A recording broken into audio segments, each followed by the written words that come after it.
నిస్పరం ఉన్నట్టు ఉండేది. మడ అడవులు పెట్టకముందు ఒట్టి సౌండ్ నేల అనమాట.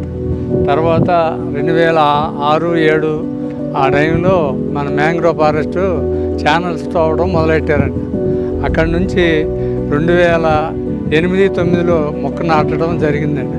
ఆ మొక్క నాటిన కాడ నుంచి మొత్తం ఇప్పటి వరకు ఈ విధంగా ఈ అడవి విస్తారంగా పెరిగిందండి.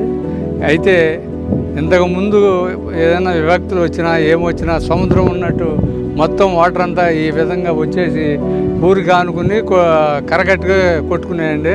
ఇప్పుడైతే ఎంత తుఫాను వచ్చినా కూడా ఏ విధమైన వాటర్ పెరిగి మామూలుగా ఈ సముద్రం పొర్లి వచ్చినా కూడా ఏ విషయంలో కూడా ఇప్పుడు వెనకంజి లేకుండా ఈ వాటర్ అనేది కనపట్టలేదు.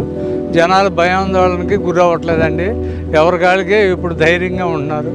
మడాడి వల్ల మంచి ఉపయోగాలు ఉన్నాయనేది ఇప్పుడు అర్థమై అందరూ మడాడులు పెంచడం చాలా ముఖ్యమైన ప్రాముఖ్యత అని అనుకుంటున్నారండి.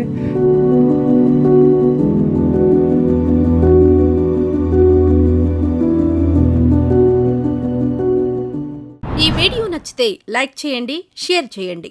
మరింత సమాచారం కొరకు మా ఛానల్ను సబ్స్క్రైబ్ చేయండి.